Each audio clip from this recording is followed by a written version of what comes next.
So let's start with the piece Balotelli. It's called Homage to Balotelli's Mystery. Actually now it's not working properly.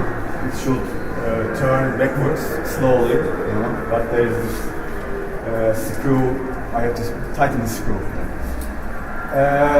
The thing is, it's the reference. It's in 2011 or something, in a match, in a friendly match against a team from USA. It's kind of Galaxy AC something. He has the pass from a teammate, and he has this open position where he can easily score.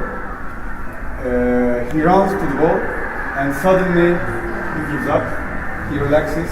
He turns around the ball very slowly, and he touches the ball with his feet, with his heel, and he sends the ball slowly to the out. And of course, the team are protesting. What are you doing, man? And he seems to don't care, and he substitutes. So the work here is like an homage to this move. So let's say my question is, what happens? Why he didn't score? Why he suddenly give up? I have my kind of thoughts on it. Actually, this moment, it's really actually it's really related to the title, because possibly he didn't plan this move. He didn't say to himself before the game, if I get this position, I won't score. Suddenly something happened. He didn't plan, and he just sent the ball out. I think that one thing, there's some kind of narcissism involved in it, because the goal was really easy. Everybody can score. It wasn't a spectacular move. It wasn't necessary. If you know Balotelli, he has this very spectacular moves, with shots, and he sends the ball very spectacular. So I think he said that this is too easy for me. I won't do it. This is one thing. And I think the other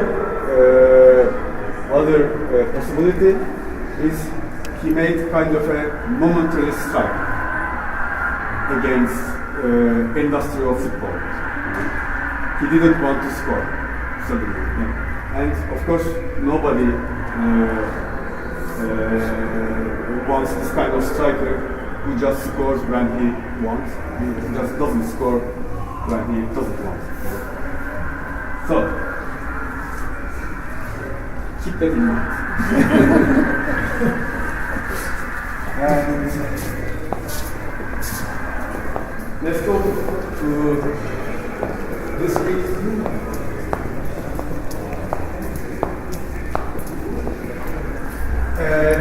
This piece is like you have the easel, you have the red painting, wall painting there, and you have the video.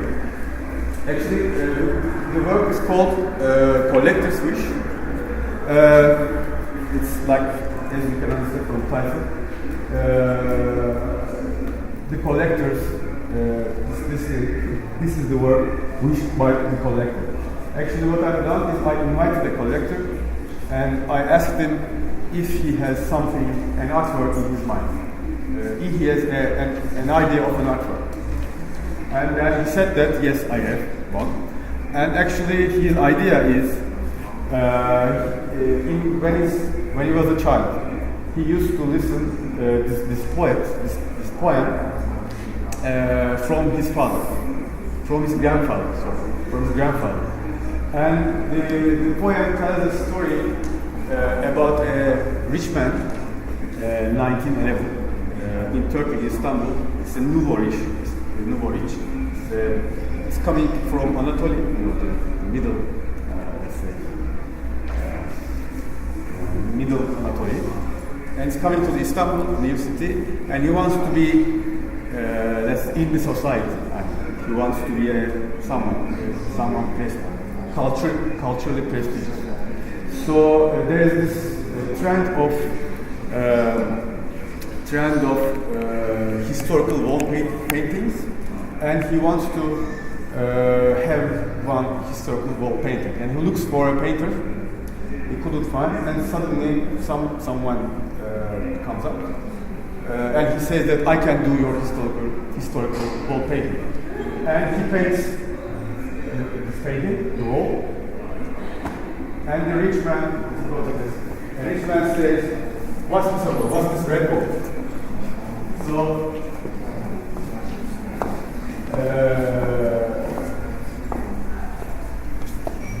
Master, what is it?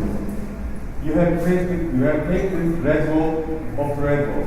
This picture shows how the person creates it, having pharaoh soldiers at his back. Tells the painter. The rich man says, "Where is the ball, my pharaoh?" He steps, sir, on the land other side. Where is the pharaoh? He has drawn. What paint is this blood-colored paint? This is the Red Sea, sir. Couldn't be green. Well, a beautiful paint. Gave the room a green. So, and the collector has this image from his childhood, this red wall from his childhood. So he wants to kind of a memorial to his grandfather, probably which introduced him to the culture, to art. So he wants this red ball down. So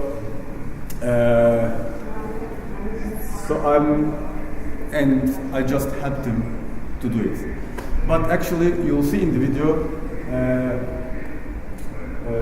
as an artist or as a person, I'm not commenting or I'm not adding any ideas. I'm just, asking dull questions like, what kind of red is this? What should be the height of the painting? What should be the length of the painting? This kind of dull questions. My thing is, I think we can relate to the piece Balotelli there, because I call it as an artist strike. Artists, what's the job definition of the artist? We have to be creative. We have to express our ideas. We have to use our subjectivity in the fullest to create things. So in this piece, I kind of withdraw from this artist position, and I become like let's say, ordinary worker, and I leave the stage to the collector. So who becomes the artist? Who becomes the person who creates an artwork? Who becomes the person who looking for a good artwork idea? So, no questions? Can I ask you? Yeah, so sure. you make this painting all the time on different exhibition, or how is? Yeah. Actually, it's painting done all the time. It's a similar ways. And the collector have his own edition, or how? Actually, this piece is bought by the collector. Actually, the thing is, I sold him his artwork.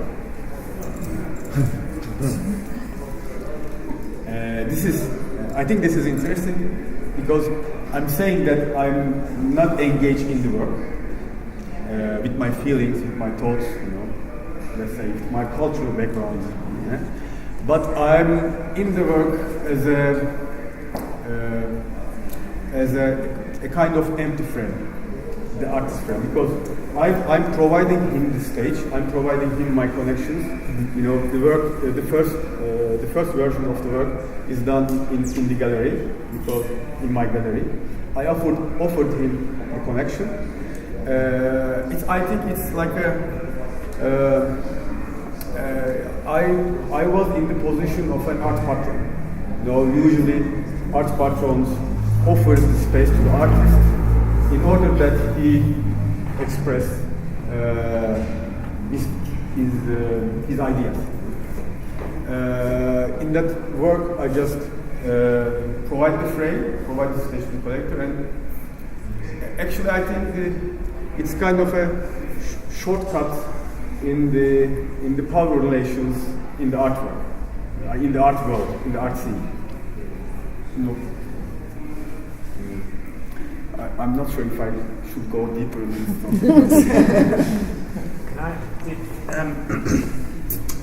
Do you think it loses any of its agency as an artist strike by it being reproduced in a solo show?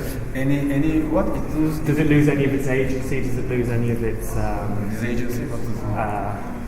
does it lose any of its original meaning as an artist strike by being reproduced in an exhibition, a solo exhibition? I guess it's a question relating to site specificity. Yeah. I'm not sure. It's the work. The first version of the work is done in an art gallery. So it's kind of it's an artist strike, but in a very specific meaning. Actually, you can see it as a collaboration, between the art collector and the artist. But actually, it also points in the same time that all work in the art world is kind of a collaboration. Because we always think as people that I always give this example that, for example, after an artist done his solo show, his work, in a press interview, he always says that I done this, I created this, I think of that, I think this is a good idea, I think it always speaks.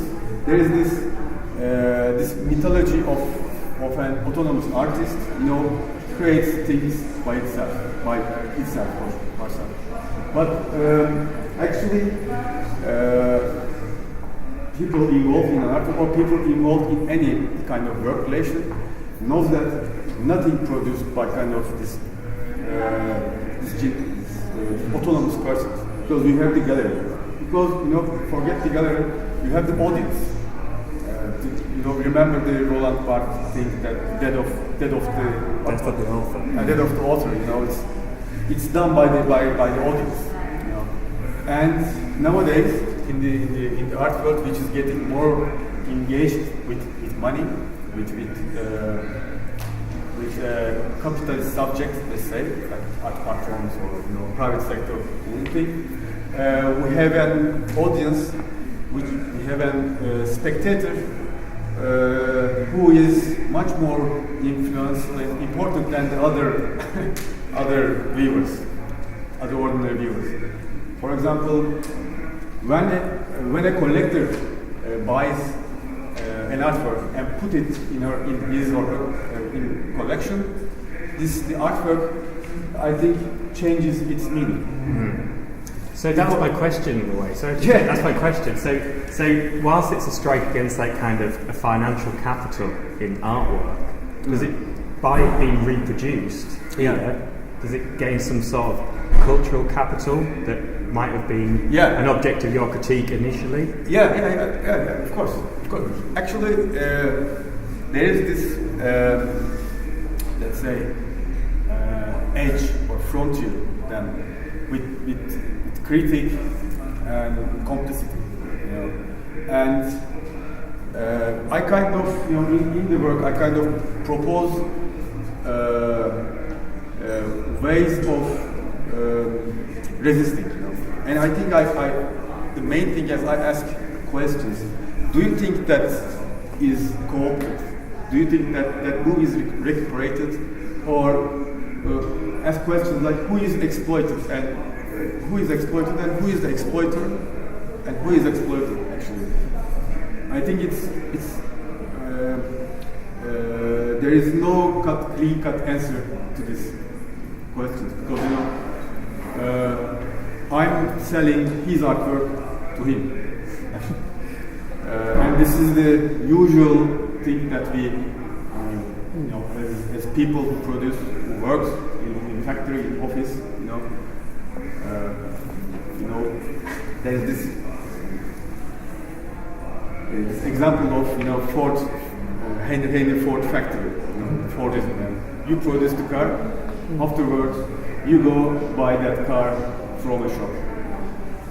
So your labor is mediated from a capitalist factory, and afterwards you become the consumer of your labor, but there is a mediator, there's a middleman, it's called patron or capitalist. Now, there actually, I'm abusing the collector, you can say, because I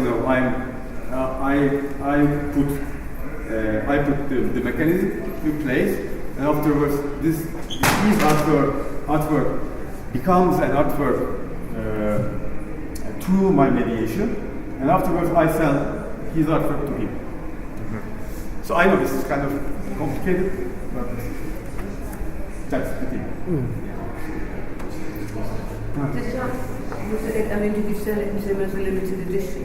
Is this a completely different edition too? Actually, I think this is the version that we were doing in InIVA. I sold him the artist edition, Yeah. The first, there are 3 editions. There are 3 editions. I sold him one of the artist editions, and the first edition sold to another collector. So he's already able to speculate on it, in effect. What? So that the collector who told you what to pay is already able to speculate because the second one is already sold. Speculate in what? Was it the same amount that? Yeah. It was exactly the same amount.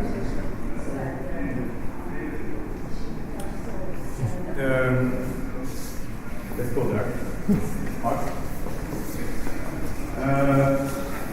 It's like 20 minutes video. It's shot by this iPhone. It's called. Its title is Notes from My Mobile. Actually, there I count this kind of it's composed of self-critic sessions. Just for example, in walking on the streets, I think something. I should behave. I should do this. I should do that. I shouldn't do this. I shouldn't do that. For example, I have to treat nicely to creators. I have to,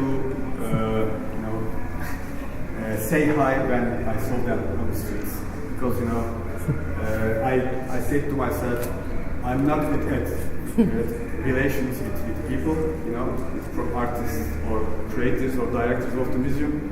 I should treat them well.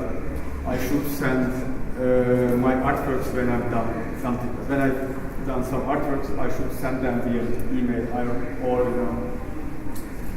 in another session, in some cafe,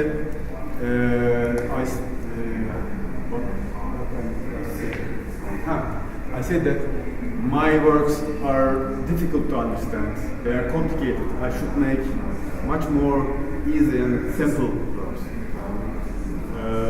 And I run this kind of self-critic sessions. So I think this work is referring to the mode of Facebook, Twitter, this kind of selfie thing, because before this mobile phones with camera, we didn't have this relation with the camera. In the 80s, the camera was like just one source. There was this broadcasting thing, one source, and it's coming to us. And after it got dispersed, there was many channels that you can watch. And we had the handycams, and we began to see videos homemade videos, let's say, or twist videos, this kind of stuff. And with this thing, I think the relation with the camera is changed. And I think the main aspect, the main thing of it, with these mobile phones, people are creating their selves in the internet. Afterwards, it's like a mirror. You see yourself in the mirror, and you try to performance yourself in the real life. So it's kind of recreating this dynamic, and it's in the box because actually it's kind of confession session. So it could be like closed. You actually think my thoughts only.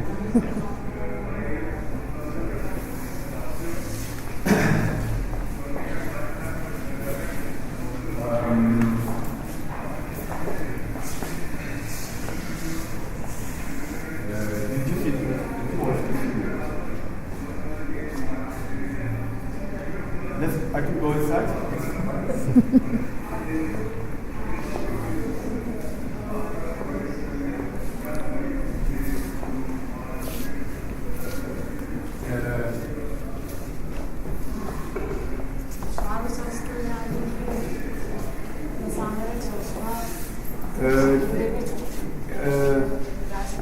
These are real white collar workers, and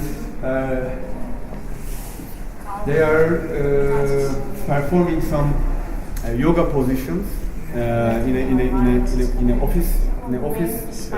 a workplace. And while they are in this position, in this figure, they are telling their problems in the work, or their future business idea,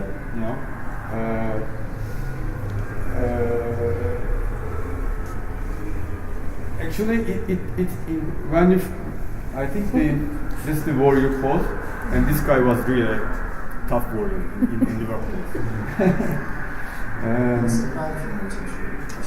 Actually, when you see it in the first look, it's kind of absurd, seeing these guys in position and they are speaking. But I think when you continue to watch, he or she trying to stand still, his knees are trembling, it's very tough.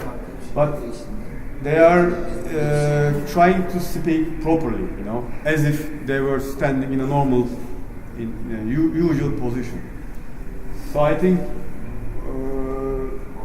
when you watch it, a little bit longer, it's become, let's say, tragic. There is this relation between the comedy and tragedy.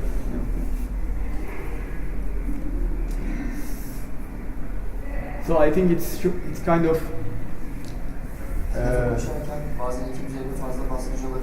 well, they are not aware of this position. So that's they're kind of I compare it to the torture sessions. They are tortured by me, by the artist, because I put them and make them talk. But they endure in this position, and they try to fight, they try to resist against me. They try to endure. They don't, and I'm not showing in the video the moment, where they gives up. This piece is kind of an installation. It's composed of 2 videos, and you have the actual agreement there, and you have this diagram, this map. The title of the work is The Deal.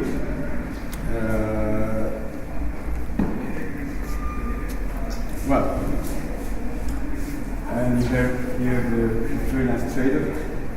Well, okay. Actually, you know, in Istanbul, we don't have a established art scene.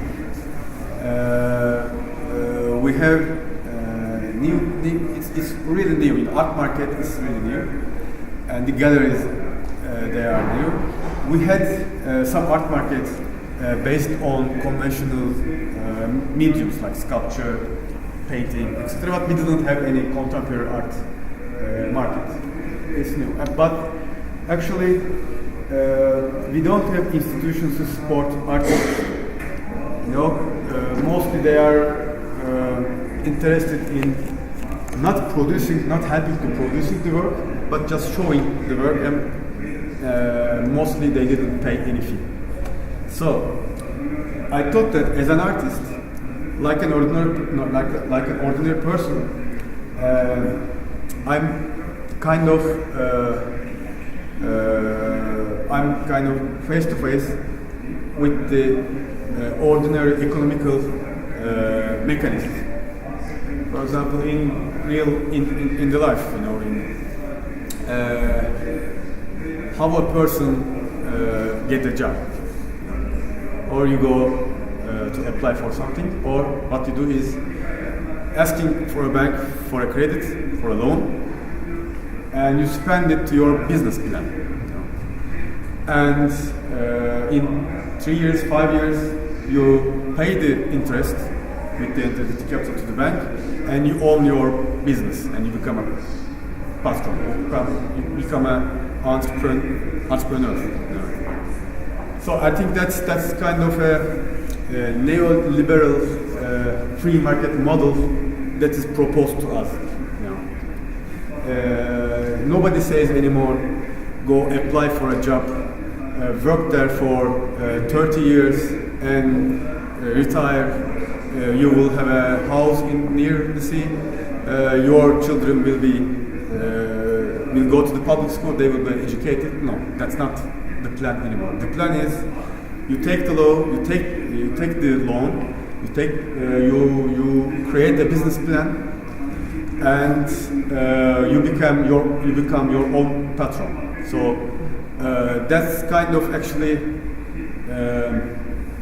coincides with the idea of freedom. Actually, the freedom now is becoming your own patron. So, as an artist, I thought that why should write some proposal to the institutions and to wait for them to reply. It's kind of applying like an ordinary person to the job. You know? So I said that I will take the credit. I will ask my gallery to take the loan, take the credit, and I will say to my gallery that I will make an artwork, and both we will profit from it. We will pay the credit with interest, the cost of the credit, etc., and I will make the artwork. So what I done is the gallery take the loan and it gives it to me in order that I produce an artwork. But what I've done is I didn't want to produce anything concrete like material or painting, sculpture or anything. I give it to a freelance trader, which is this person there. I give it to the trader and we sign an agreement with him. Well, it is kind of a bet actually. I said the agreement is if he writes the money more than the cost of the whole credit, you know, it's like the credit was 18 months with like 1% interest rate, so it become 5,918. Now, the credit was 5,000. In 18 months period, it should be paid to the bank 5,918 something. If he makes more than, you know, in 1 month period, within 20 work days, if he can manage to make it more than this, he will keep all the money, all the 5,918. So there is an incentive for him. You know, he will, you know, if he is confident of his skills, financial skills, then he will say, yes, I can do it. If I cannot, he said it's worth to try. But if he makes lower or equal the sum, I will keep all the money, and I won't pay to the gallery. I said to the gallery that you can sell the first edition of this artwork to the cost, 5,900. For the first edition, I won't take anything, because in the gallery you have this 50% to 50% contract. So the gallery sold the piece, that the documents of the process to the collector, and they paid the loan to the bank. So it's kind of zero sum thing. And the trader eventually he managed to make it more than the 5,900, which was really difficult. Actually, it's kind of 20% profit in 1 month. It's huge. And he kept the money. So I was kind of I stayed for nothing, for zero. But actually, what happened? But I had my artwork eventually. So and this artwork also, is sold to the first collector, and probably in the future, the second and third collector will buy, and I will have some money. But actually, all the work is actually there are many ideas involved in this process. The first is speculation in both meanings: financial speculation, which actually is done there, and speculation as a thought process. Speculate on things. So actually, in financial speculation, you don't engage with any material, concrete production. It's only playing with numbers, with your investing to factors that you don't see, you don't know anything about it. It's kind of complete this abstract financial level. I think it's related to the idea of art as a production of ideas, concepts. Art as an immaterial labor, as a creativity, because it's kind of abstract. What's here actually, what you see is actually an artist playing the role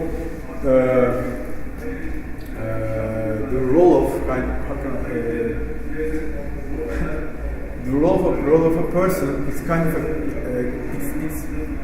kind of a capitalist, try to have everything, because if there was this scenario that trader couldn't make it the money, so I will keep the money, I will have my artwork, and I will be kind of the winner. So my business plan will be completed then. But I lost. I'm with my art piece, but I'm okay. So you tempted to repeat. Are you tempted to repeat it with the different traders, different states as well? Different states. So maybe he has to. Yeah. You give him more. He has to make more. Yeah. Actually, usually when you have capital, when you have money, when you work with a financial company, the deal, the agreement, the contract you do with them is kind of they play with your money, but they keep some percentage for themselves, kind of commission. So the real agreement is kind of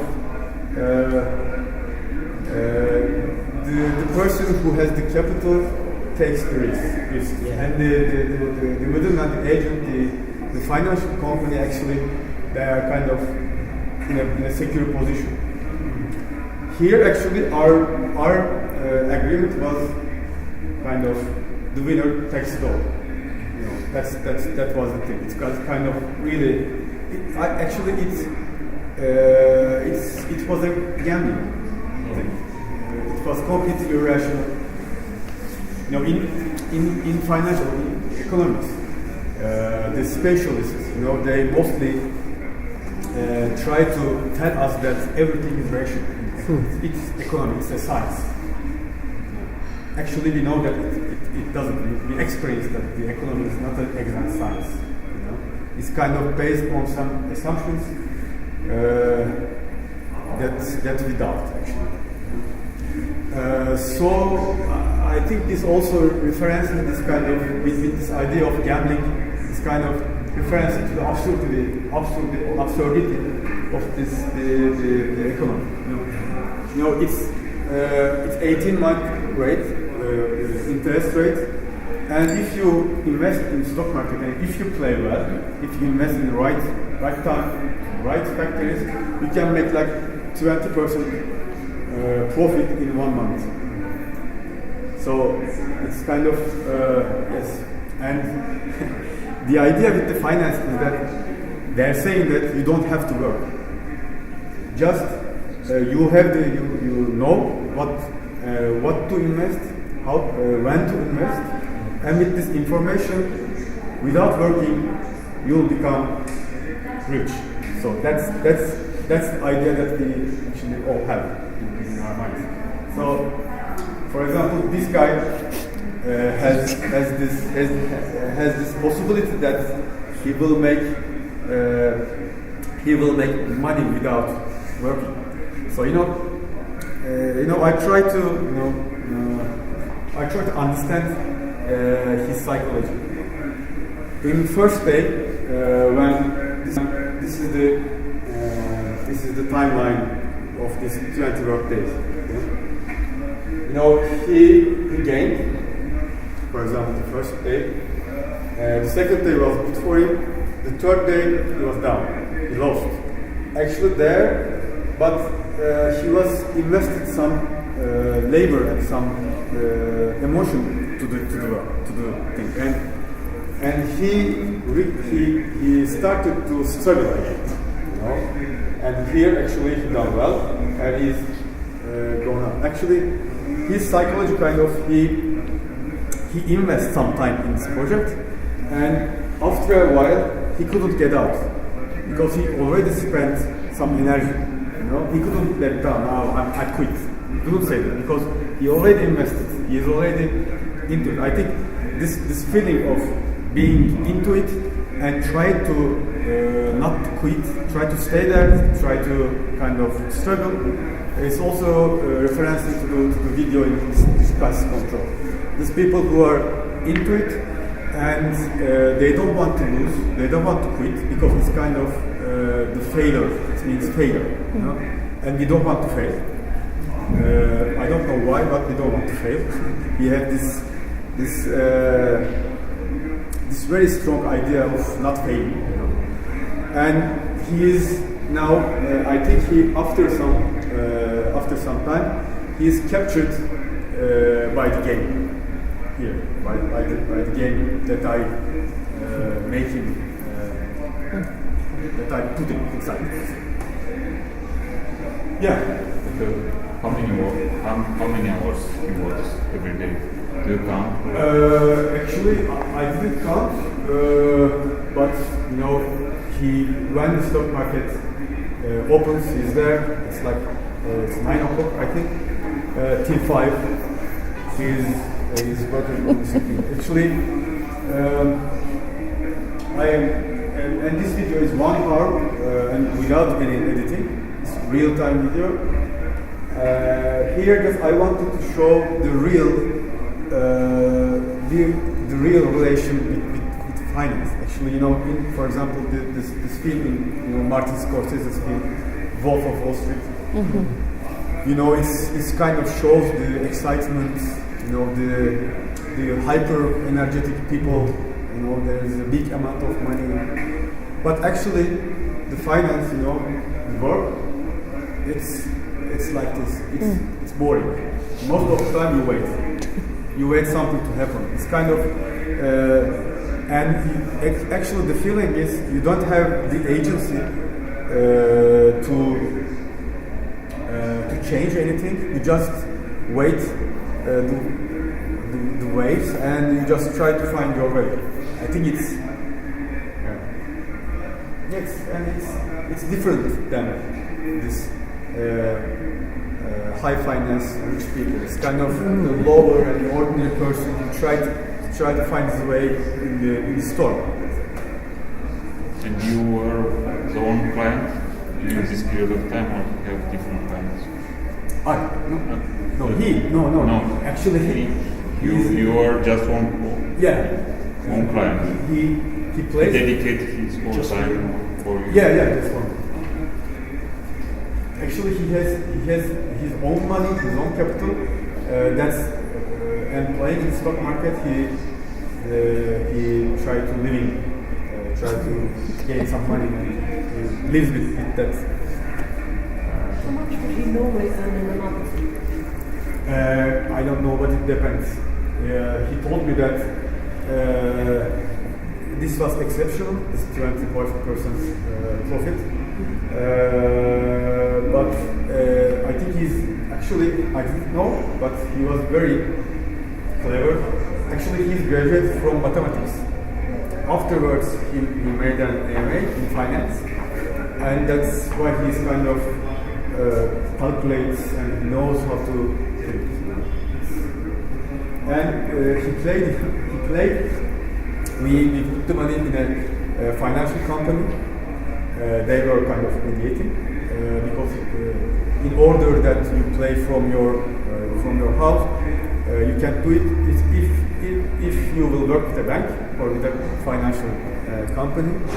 Actually, they proposed him because in this time the company lost some money and he made 20% profit. So he asked him to work with them. They saw after this 1 month period, they saw the profits that he made. So they asked him if he could work with them. But actually, he kind of young, kind of rebel financially, and he doesn't want to work for them. As I said, because of this ethos of being of your own patron.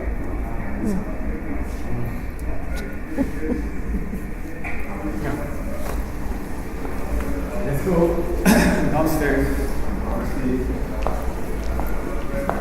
Sitting in the room. There's a friend. Do you know our friends from Czech Republic? One of them. He used to do that. Just sitting in his room and doing that. Really is. Yeah.